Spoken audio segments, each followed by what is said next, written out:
네, 경제방송을 통틀어서 시장 이면의 섹터와 종목 얘기를 유일하게 전해드리는 투자텔미 시간입니다. 오늘 제가 준비한 내용 키워드로 먼저 만나보시죠. 네, 관세 리스크가 이제 회수가 되면서 오늘 화장품 섹터의 반등 눈에 띄고 있습니다. 제2의 달박 글로벌 같이 찾아보도록 할 거고요. 단독 기사여서 좀 고민이 되기는 했었는데 일단 왜 이런 얘기가 나온 건지 같이 짚어보도록 하겠습니다. 마지막으로 이 8월 시험 범위와 예상 종목 미리 체크해 드리겠습니다. 네, 그럼 첫 번째 내용 함께 보시죠. 이 화장품 안에서 특정 브랜드 얘기를 한번 해볼까 합니다. 이 스킨 천사인데요. 스킨 천사가 올해 상반기 매출액이 2,820억 원을 돌파했다라는 기사가 보도가 됐습니다. 이 숫자는 지난해 총 연간 매출에 해당하는 숫자인데다 올해 영업이익은 820억 원으로 2024년 연간 영업이익을 이미 넘어섰습니다. 실적을 좀 자세히 들여다보면요. 올해 상반기 매출의 절반가량인 1,220억 원은 유럽과 북남미 쪽에서 나왔습니다. 유럽의 세포라 그리고 독일의 로스만, 스페인 드루니 등의 입점에서 매출이 늘었고 미국에서는 코스트코, 타겟 등에 진출한 효과가 있었습니다. 뿐만 아니라 지금 동남아에서도 잘 팔리고 있네요. 이 동남아 쪽에서는 전년 상반기 대비해서 매출이 2배 이상 증가를 했습니다. 이 마다가스카르 센텔라 앰플을 비롯한 이 기능성 스킨케어 제품이 인기를 끌었고 인도네시아에서 배우들이 SNS에 올리면서 제품이 또 홍보가 됐다고 합니다. 그래서 제가 찾아보니까 스킨 천사의 센텔라 앰플 선크림 클렌징 오일이 해외에서 엄청 인기가 많은 게 확인이 됐습니다. 이에 힘입어서 스킨 천사는 이번 성과를 발판 삼아서 아프리카, 남미 등 신흥시장 공략에 속도를 내겠다라는 전략인데 이미 이번 상반기에 아프리카 매출은 전년 동기 대비 무려 512%, 남미는 711% 증가한 수준으로 확인이 되고 있습니다. 아프리카 쪽에서도 수출이 굉장히 잘 되고 있네요. 근데 스킨 천사는 상장사가 아닙니다. 그래서 우리는 또 연관 지어볼 수 있는 관련 수혜주를 찾아야겠죠. 그래서 제가 오늘 찾고 또 찾아봤습니다. 관련 수혜주로는 한국 화장품 제조가 있었습니다. 스킨 천사 제품의 상위 인기 매출 상품을 생산하고 있다는 걸 제가 알게 됐는데요. 한 독립 리서치에 따르면 스킨 천사 베스트 제품 상위 8개 중에 5개를 한국 화장품 제조가 생산을 하고 있었습니다. 이는 스킨 천사 제품 중 볼륨이 가장 큰 제품들이고 스킨 천사의 매출액 성장의 핵심으로 알려지고 있습니다. 지금 한국 화장품 제조는 스킨 천사양 매출액 비중이 25.7%까지 높아지면서 스킨 천사가 최대 고객사로 올라서게 됐고 영업이익률도 15.9%를 기록하고 있다고 합니다. 즉 스킨 천사의 하드캐리가 반영이 되고 있다고 볼 수 있겠습니다. 차트 보면서 좀 자세히 기술적으로 분석을 해볼게요. 오늘 기사가 나온 시점이 12시 이전이거든요. 근데 그때보다는 오후 1시쯤 좀 기사보다 뒤늦게 주가에 반영이 되는 모습이 확인이 됐습니다. 장중에 무려 7% 넘겨 오르면서 고점을 좀 그려내는 움직임이 나와줬고요. 아쉽게도 좀 윗꼬리를 달면서 현재는 상승폭이 줄어들기는 했지만 그래도 5%에 가까운 오름세를 유지를 하고 있고 최근에 주가 조정이 좀 나와줬었는데 오늘 스킨 천사의 상반기 매출액 모멘텀으로 인해서 주가는 강하게 반등을 하고 있다는 점 여러분들 참고해 보시길 바라겠고요. 숨겨진 화장품주 이런 종목도 있다. 제가 알려드리겠습니다. 다음 두 번째 내용 보시죠. 타 방송을 통해 이미 들으셨을 텐데 단독 기사라 조심스럽기는 하지만 구체적인 기사 내용이 어떻길래 그리고 이 기사에 대한 2차 전지 섹터 애널의 코멘트는 어땠는지 투자텔미에서만 확인할 수 있는 내용으로 전해드리도록 하겠습니다. 단독 기사니까 실명 언급 드릴게요. IB토마토 김규리 기자에 따르면 LG에너지솔루션의 4680 원통형 배터리 수주가 테슬라로부터 최종 거절 통보를 받은 것으로 확인이 되면서 하반기 예정이던 본격 양산 계획이 차질을 빚을 가능성이 커졌습니다. 잘 아시다시피 4680 원통형 배터리는 기존 2170보다 용량은 약 5배, 출력은 6배 이상으로 성능 향상이 기대가 되는 고성능 배터리로 이 차세대 전기차 효율 개선의 핵심으로 꼽혀왔는데요. 이미 테슬라의 태도 변화가 지난해부터 감지가 됐다고 합니다. 공급 요청이 늦춰지고 램프업 일정도 연기가 되면서 애초에 지난해 8, 9월로 예정이 됐었던 양산 계획이 올해 하반기로, 그러니까 1년 가까이 지연이 된 상황입니다. 이번에 테슬라의 수주 취소 이유로는 내재화 추진, 그리고 수요 정체, 여기에 이제 경쟁사와의 공급 우선순위 조정 등이 복합적으로 작용한 것으로 보인다라고 기사에서는 얘기를 하고 있습니다. 그리고 이 내용에 대해 배터리 업계 한 관계자는 테슬라의 사이버 트럭이 생각보다 덜 팔려서 이미 계약한 파나소닉 공급만으로 충분하다라고 테슬라 측에서 판단을 내린 것 같고, 로보택시에도 테슬라가 자체 생산하는 배터리 탑재를 검토하고 있는 것으로 알려지고 있다. 이런 언급을 한 것으로 밝혀졌습니다. LG 엔솔은 테슬라의 수정 요구에 맞춰서 지난 6월 시범 샘플링까지 마쳤지만 끝내 수주가 무산이 되면서 하반기 양산 계획에 중대한 차질이 생길 것으로 전망이 된다라고 기사 측에서는 얘기를 하고 있습니다. 이에 대해서 LG 에너지 솔루션 측은 고객사 비밀 유지 조항에 따라 확인해 줄 수는 없고, 현재 4680 배터리는 지난 6월 테스트 생산 이후 하반기에 본격 양산하겠다는 일정은 변함이 없다라고 밝힌 것으로 확인이 되고 있습니다. 바로 뒤이어서 섹터 담당 애널리스트의 코멘트가 텔레방에 올라왔습니다. 함께 보시죠. 미래에셋에서 배터리 그리고 디스플레이를 담당하고 있는 김철중 애널리스트의 기사에 대한 코멘트입니다. 일정이 조금 밀리고 있는 것은 사실이지만 공급 무산은 아니다. 내년 물량분에 대한 협의를 진행 중인 것으로 파악을 하고 있다라고 얘기를 하고 있습니다. 솔직히 우리로서는 정확한 진행 상황을 알기는 어렵습니다. 하지만 이런 이슈가 있고, 그로 인해서 오늘 LG 에너지 솔루션을 비롯해서 일부 2차 전지주들이 주가 영향을 받고 있다라는 점을 말씀해 드리고 싶습니다. LG 에너지 솔루션이 당사자죠. 오늘 이 때문인지 기사 보도와 함께 주가가 순간적으로 3% 넘게 밀리는 움직임이 포착이 됐는데 낙폭을 좀 줄여나가나 싶었는데 다시 4% 가까이 하방 압력을 받고 있습니다. 그래서 제가 추가적으로 4680 배터리 관련 밸류 체인 종목들의 주가 흐름도 체크를 해봤거든요. 대표적으로 성우, 동아시스템즈, 그리고 LNF, 엔캠을 꼽을 수가 있는데 이 종목들도 오늘 이 기사로 인해서 LG 에너지 솔루션과 동반 하락을 하고 있다는 점 확인을 해 두시길 바라겠고요. 일단 제가 드리고 싶은 말씀은 이 기사 내용이 사실이더라도 어제 공시를 통해 알려졌다시피 ESS용 LFP 배터리 등에서는 테슬라와의 계약 관계가 지속적으로 유지가 되고 있습니다. 4680 배터리 수주 불발이 LFP 대규모 계약으로 일부 완충이 가능하냐, 이게 앞으로 하나의 포인트가 될 것 같고요. 지금 기사를 통해 드러나다시피 EV 판매량은 둔화가 되고 있지만 ESS의 수요가 좋아지는 걸 또 한편으로 보여주는 기사다. 이런 코멘트가 다른 텔레방에 있었다라는 점도 전해드리겠습니다. 네, 마지막 내용 함께 보시죠. 네, 8월 MSCI 지수 리뷰에 대한 코멘트를 같이 보겠습니다.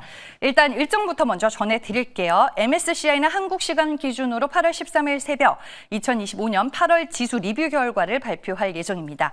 이번에 신규 편입이 유력한 후보로는 LIG 넥스원, 효성중공업, 두산 등인데요. 이 중에서 현재 LIG 넥스원의 편입은 확정적이고요.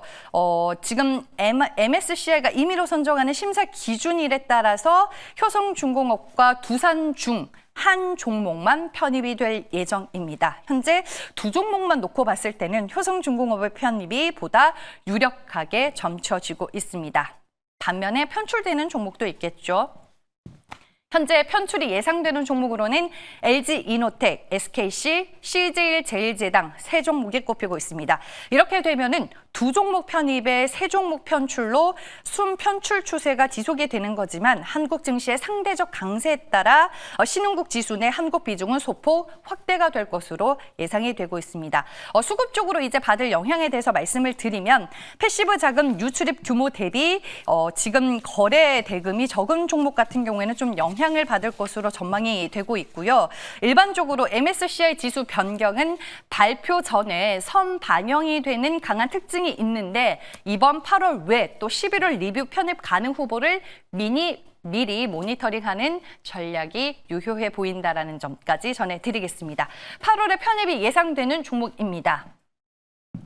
네, LIG 넥스원은 최근에 반등을 하면서 다시 전고점 탈환을 노리고 있는 상황이고요. 효성중공업은 일찌감치 신고가를 달성한 이후로 주가 조정이 이어지고 있습니다. 오늘 상대적으로 두산의 흐름이 강한데 그 이유는 미장에서 마이크로소프트와 메타의 호실적이 확인이 됐습니다. 시간의 거래에서 두 종목이 굉장히 강한 흐름을 보였고 그로 인해서 미장에서 AI 반도체, 데이터 센터 관련주들의 흐름이 시간에서 상당히 좋았습니다. 그래서 오늘 국내 증시안에서는 장 초반부터 관련주인 두산과 이수페타시스의 주가 흐름이 강할 것이다라는 이런 얘기가 많았는데 두산 역시 강한 흐름을 보여주고 있고요. 이수페타시스는 역시나 신고가를 오늘 장중에 썼는데 현재는 상승폭이 조금 축소가 되고 있다라는 점까지 전해드리겠습니다. 네, 이렇게 해서 오늘도 많은 내용 투자텔미로 전해드렸고요. 이제 MBN골드 최현덕 매니저 만나보겠습니다. 매니저님 안녕하세요. 네, 안녕하십니까. 최현덕 매니저입니다. 네, 오늘 시장에서 어떤 뉴스 중요하게 보셨을까요? 네, 오늘 시장이 이 관세 협상이 타결됐음에도 불구하고 이 조선 쪽으로만 수급이 쏠리고요. 다른 쪽은 좀 매도가 나오다 보니까는 시장 하락이 나와주고 있는데 오늘 그 부분을 좀 설명을 좀 드려보고 오늘 2차 전지 쪽에서 또 한 종목 좀 말씀을 좀 드려보도록 하겠습니다. 일단 오늘 관세가 협상이 잘 됐는데요. 내용을 보게 되면은 우리가 3,500억 달러 투자를 하기로 했는데 1,500억 달러가 조선이고요. 나머지 2,000억 달러가 뭐 반도체, 2차 원전 이쪽이다 보니까는 아무래도 이제 하나오션 같은 조선으로 좀 쏠리고 있고 하나오션만 지금 거래대금 1조가 넘어가고 있습니다. 다만 이 쏠림은 저는 그렇게 오래 갈 거로 보지 않고 결국에는 이제 2차 전지라든가 반도체, 원전 이쪽도 이 미국에 진출하는 기업들의 어떤 투자라든가 어떤 보증 형태로 들어가는 거기 때문에 그쪽도 수혜가 될 수밖에 없거든요. 그런 관점에서 좀 보자고 말씀 좀 드려보고 싶고, 그 중에서 2차 전지를 말씀드리고 싶은데, 조금 전에 LG엔솔에 대해서 또 이야기 해주셨는데, 오늘 공급 부산 이야기가 나왔습니다만은, 실질적으로, 지금 오히려 ESS 쪽도 수주가 많이 되고 있기 때문에, 그 부분은 제가 볼 때는 걱정할 게 없다라고 다시 한번 확인을 좀 시켜드리고, 오히려 지금 이 관세 부분에 있어서 구리 50% 관세에 대해서 이제 트럼프가 또 성명을 했는데요. 그 구리 50% 관세에 있어서 구리 광석 등 원료에는 관세를 적용하지 않겠다라고 또 발표했는데 그 원료에 들어가는 게 음극재하고 양재입니다. 다시 말하면은 국내 한국에서 생산하는 이 음극재와 양재에서는 구리 관세 50%가 적용 안 된다는 얘기거든요. 이 얘기는 결국 한국산 양극재, 음극재가 미국에 들어가서 이 경쟁력이 생길 수 있다는 이야기입니다. 특히 지금 미국 같은 경우는 중국의 소재에 대해서 굉장히 제한을 하고 있지 않습니까? 최근에 미국이 중국에 생산하는 흑연에 대해서도 이 93.5% 반덤핑 관세를 부과하면서 결국 이 중국 기업이 미국에서 흑연을 팔게 되면은 거의 160% 가까운 관세를 내야 돼서 최근에 중국 배터리 업체가 파산까지 했습니다. 그런 관점에서 이제 어떤 그 한국 기업의 수혜를 볼 수가 있는 거고 특히나 간밤에 보시면 미국의 대표 리튬 기업이죠. 지금 리튬까지 급등하고 있어서 제가 계속해서 2차전지 어떤 받는 가능성을 말씀드렸는데 미국의 대표적 리튬 기업이 오늘 아침에 장 끝나고 나서 실적 발표했는데 흑자 전환이 됐죠. 그리고 시간에 급등이 나왔습니다. 결국에는 지금 2차전지 기업들이 원래는 내년 정도를 흑자 전환으로 보고 있는데 지금 미국의 대표 리튬 기업은 지금 2분기부터 흑자 전환됐다는 이야기죠. 그러면 우리 기업들도 내년에 흑자 전환 보고 있는 것들이 아마 그 하반기 정도로 당겨질 것 같고 이미 LNF 같은 경우는 3분기 흑자 전환 전망 나와주고 있거든요. 그런 관점에서 흑자 전환이 빨라질 수 있는 이런 2차전지 기업들 저는 꽤 아주 좋은 기회로 보고 있습니다. 그런 관점에서 또 2차전지에서 또 대표적으로 실적 전환이 빨리 될 수 있는 그런 종목을 또 하나 말씀을 좀 드려보도록 하겠습니다. 네, 알겠습니다. 제가 이제 앞서서 4680 원통형 배터리와 관련된 이제 단독 기사를 전해드렸는데 오늘 어찌 보면 이 기사로 인해서 2차전지 관련주들이 좀 스크래치가 나고 있잖아요. 그럼에도 네. 괜찮아 보이는 종목이 있다라고 생각을 하시는 걸까요? 네, 일단은 4680 배터리는 원래부터 우리가 어떻게 보면 중간에 낀 부분이 돼서 그런 우려감이 있었고 실제로 이제 공급 무산이 된다 하더라도 지금 테슬라 쪽에서 LG엔솔 같은 경우는 어제만 하더라도 6조 원대의 ESS를 수주했거든요. 그런 수준만 본다고 한다면은 물론 다 잘 됐으면 좋겠지만 이 480 쪽은 좀 힘들지 않을까. 그 부분을 지금 ESS가 채워주고 있다라고 보면 될 것 같고요. 그런 관점에서 일단 종목을 좀 보시면 오늘 제가 종목을 하나 좀 말씀을 좀 드려보도록 하겠습니다. 가격을 먼저 말씀을 드리고 나서 제가 설명을 좀 드려보도록 할게요. 일단 가격을 좀 보시면 현재가가 69,100원인데요. LNF라는 종목을 좀 말씀을 드려보겠습니다. 국내 양극재 업체 3사에 모두 공급하고 있죠. 그래서 결국 엔드 유저가 이 테슬라가 되는 기업이 바로 LNF인데 사실 이 LNF도 원래 양극재를 만드는 기업이지만 이제 이 LFP 배터리에 들어가는 그 양재를 공급하고 있거든요. 그러니까 우리 소재 기업들도 원래 우리가 잘하던 이 3원기 배터리에 공급하는 양극재가 아니라 ESS에 들어가는 이 LFP 양재 만들고 있다는 얘기냐. 그래서 지금 국내 3사에다가 모두 공급하는 걸로 되어 있어서 아마 LFP 있어서 가장 수익을 볼 수 있는 기업이 이 LF가 되지 않을까 싶고요.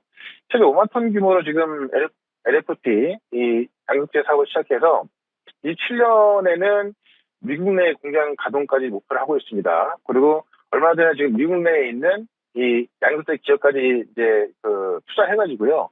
협업을 통해서 법인을 만들고 있기 때문에 아마 LFP에 있어서는 아마 이 LNF가 가장 모멘텀이 크지 않을까 싶어요. 네, 그런 관점에서 LNF 좀 말씀을 드려보고요. 최근에 이제 이사회 의장부터 임원까지 매수하고 있기 때문에 아마 이 바닥에 대한 좀 확고한 게 나온 게 이 LNF가 되지 않을까 합니다. 네, 그런 관점에서 LNF 보자라고 말씀드리면서 일단 LNF 목표가는 10만 원까지 말씀을 드리고요. 손절가는 5만 5천 원으로 말씀을 드려보도록 하겠습니다. 네, 알겠습니다. 오늘 관세 리스크가 해소됨과 동시에 자동차주들의 주가 변동성이 또 상당히 깊습니다. 화신이라는 종목 리뷰를 또 해주셔야 될 것 같아요. 네. 화신 같은 경우도 제가 말씀드렸던 목표가까지 갔다가 다시 지금 빠져있죠. 다시 빠져있기 때문에 오히려 지금 같은 경우도 매수할 점 보면 좋겠다라고 말씀드리고 일단 목표가는 13,000원까지 올려서 좀 대응을 해보겠습니다. 왜냐면 오늘 같은 경우는 어쨌든 세련성 매물이 있는 거로 보여지지만은 그럼 자동차 쪽에서 가장 큰 부분이었던 악재가 사라진 것으로 보시면 될 것 같고요. 결국 미국 내에서 일본과 유럽과 같은 조건에서 이제 어떤 경쟁을 하는 거기 때문에 큰 악재는 없다고 보는 게 맞는 것 같습니다. 그런 관점에서 오늘 빠지는 자동차 같은 경우는 가격적으로 아주 매력있다라고 말씀드리고요. 지금 하나 에어스페이스 같은 경우도 어닝 서프라이즈 보여지면서 올라가고 있고 신고가 기록하고 있는데 지금 조선이나 방산 쪽 보시면은 계속해서 올라갈 가능성이 크다고 보여집니다. 그래서 하나 에어스페이스도 계속해서 보유할지 말씀드리면서 지금 제가 어제 올려놓은 영상을 보시면은 유튜브에서 최현도 검색하셔가지고요. 어제 올려놓은 영상 보시면은 지금 현재 관세 협상에 대해서 어떻게 해야 될까 이 전략 올려놨으니까는 유튜브에서 한번 영상 확인해 보시고 저는 또 내일 이 시간에 다시 뵙도록 하겠습니다. 고맙습니다.